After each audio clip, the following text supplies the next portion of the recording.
ಓಂ ಮನೋಜವಾಯ ನಮಃ. ನಿತ್ಯಭಕ್ತಿ ಕಾರ್ಯಕ್ರಮಕ್ಕೆ ಸುಸ್ವಾಗತವನ್ನು ಕೋರುತ್ತಾ, ನಾವು ಚೆನ್ನಾಗಿರಬೇಕು, ನಮ್ಮ ಕುಟುಂಬ ಚೆನ್ನಾಗಿರಬೇಕು, ಮನೆಗೆ ಯಾವುದೇ ದೃಷ್ಟಿ ಆಗಬಾರ್ದು, ನಾನಾ ವಿಧವಾದ ದೃಷ್ಟಿಗಳನ್ನು ಮನೆಯಲ್ಲಿ ತೆಗಿತಕ್ಕಂಥ ಸಾಧ್ಯತೆ ಇರ್ಬೋದು, ನಾವು ಮಾಡ್ತಕ್ಕಂಥ ಪೂಜೆ ಪುನಸ್ಕಾರಗಳಿರ್ಬೋದು, ಪಂಚಭೂತಗಳ ನಮಗೆ ಎಲ್ಲೋ ಒಂದು ಕಡೆ ಆ ಪಂಚಭೂತಗಳಿಂದ ಅನುಕೂಲನೂ ಇರ್ತಕ್ಕಂಥದ್ದು, ಪಂಚಭೂತಗಳ ಜೊತೆಗೆ ಕೆಟ್ಟದಾಗಿ ಪರಿಣಾಮಗಳು ಕೂಡ ಬೀರ್ತಕ್ಕಂಥ ಸಾಧ್ಯತೆ ನಮಗೆಲ್ರಿಗೂ ಇರುತ್ತೆ. ಇನ್ನು ವಾಸ್ತುಶಾಸ್ತ್ರದ ಪ್ರಕಾರ ನೋಡೋಕ್ಕೆ ಹೋದಾಗ ಮನೆಗೆ ದೃಷ್ಟಿ ಆಗ್ತಕ್ಕಂಥದ್ದು, ಮನೆಗೆ ಕೆಟ್ಟ ಲಹರಿಗಳು ಬರ್ತಕ್ಕಂಥದ್ದು, ಮನೆಯ ಹೆಬ್ಬಾಗಿಲು ಅಥವಾ ಮೇನ್ ಬಾಗಿಲು ಏನಿರುತ್ತೆ ಆ ಬಾಗಿಲಿನ ಮುಖೇನ ಕೆಟ್ಟ ದೃಷ್ಟಿಗಳು ಕೂಡ ಬರ್ತಕ್ಕಂಥ ಸಾಧ್ಯತೆ ಇರ್ತಕ್ಕಂಥದ್ದಾಗಿರೋದ್ರಿಂದ ಸೂಕ್ಷ್ಮ ಸಣ್ಣದು ತಂತ್ರ ಚಿಕ್ಕದೇ ಆಗಿರ್ತಕ್ಕಂಥ ಸಣ್ಣ ಪರಿಹಾರ ಅಂದರೆ ಅದು ಸ್ಫಟಿಕದವನ್ನು ಬಾಗಿಲಿಗೆ ಕಟ್ಟೋದು.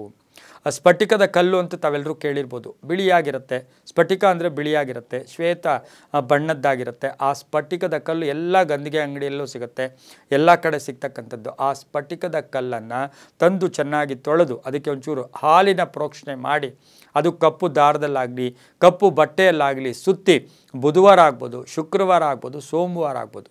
ಸೋಮವಾರ, ಬುಧವಾರ, ಶುಕ್ರವಾರ ಈ 3 ದಿನದಲ್ಲಿ ಸಂಧ್ಯಾಕಾಲದಲ್ಲಿ, ಸೋಮವಾರ, ಬುಧವಾರ ಅಥವಾ ಶುಕ್ರವಾರ ಸಂಧ್ಯಾಕಾಲದಲ್ಲಿ ಆ ಬಾಗಿಲಿಗೆ ನಾವು ಯಾವಾಗಲೂ ಅಷ್ಟೇ ಮಧ್ಯಭಾಗದಲ್ಲಿ ಆಗ್ಬೋದು ಅಥವಾ ನಾವು ಪ್ರವೇಶ ಮಾಡ್ತಕ್ಕಂಥ ಎಡಭಾಗ, ಮನೆಯಿಂದ ಆಚೆ ಬರ್ತಕ್ಕಂಥ ಬಲಭಾಗ ಅಂದರೆ ಆ ಬಲಭಾಗ, ಮನೆಯಿಂದ ನಾವು ಆಚೆ ಬರ್ತಾ ಇರ್ತಕ್ಕಂಥ ಆ ಬಾಗಿಲಿನ ಆಚೆ ಬರ್ತೀವಲ್ವ ಅದರ ರೈಟ್ ಸೈಡು, ನಾವು ಹೊರಗಡೆ ಹೋಗುವಾಗ ಅದು ನಮ್ಗೆ ಒಳಗಡೆ ಹೋಗುವಾಗ ಲೆಫ್ಟ್ ಸೈಡ್ ಬರುತ್ತೆ.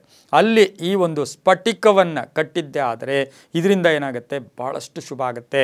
ಮಕ್ಕಳಿಗೆ ಒಳ್ಳೆಯದಾಗುತ್ತೆ, ದೊಡ್ಡೋರ್ಗೆ ಒಳ್ಳೆಯದಾಗುತ್ತೆ, ಜೊತೆಗೆ ಮನೆಗೂ ಒಳ್ಳೆಯದಾಗುತ್ತೆ, ಮಕ್ಕಳಿಗೆ, ಮನೆಯಲ್ಲಿ ಹಿರಿಯರಿಗೆ, ಹಾಗೆ ಮನೆಗೆ, 3ಕ್ಕೂ ಕೂಡ ಸೇರಿಸಿ ಒಂದೇ ಸಣ್ಣ ಪರಿಹಾರ ತಂತ್ರ ಅಂದರೆ ಅದು ಸ್ಫಟಿಕವನ್ನು ಅದು ತುಂಬ ಈ ಸೈಜ್ ಕಟ್ತಕ್ಕಂಥದ್ದು ಬೇಡ. ಕೇವಲ ಒಂದು ಸಣ್ಣ ಪುಟ್ಟ ಆಲೂಗಡ್ಡೆಯ ಸೈಜ್ ಇದ್ದರೆ ಸಾಕು. ಆ ಸೈಜನ್ನು ನಾವು ಕಪ್ಪು ದಾರದಲ್ಲಿ ಕಟ್ಟಿ ಅದನ್ನು ನಾವು ನೇತು ಹಾಕಿದ್ದೆ ಆದರೆ ಆ ಮನೆಗೆ ಯಾವುದೇ ದುಷ್ಟಗ್ರಹಗಳ ಪ್ರವೇಶ ಆಗೋದಿಲ್ಲ. ಸ್ಫಟಿಕಕ್ಕೆ ಅಷ್ಟು ಬಲ ಇರುತ್ತೆ. ಇನ್ನು ಆ ಸ್ಫಟಿಕವನ್ನು ನೀವು 3 ಅಮಾವಾಸ್ಯೆಗೆ 1 ಸಾರಿ, 3 ತಿಂಗಳಿಗೆ 1 ಬಾರಿ ಅದನ್ನು ಬದಲಾಯಿಸ್ತಾ ಇದ್ದರೆ, ಅಂದರೆ ವರ್ಷದಲ್ಲಿ 4 ಬಾರಿ ಬದಲಾಯಿಸಿದ್ರೆ ಸಾಕಷ್ಟು ಶುಭ ಆಗುತ್ತೆ.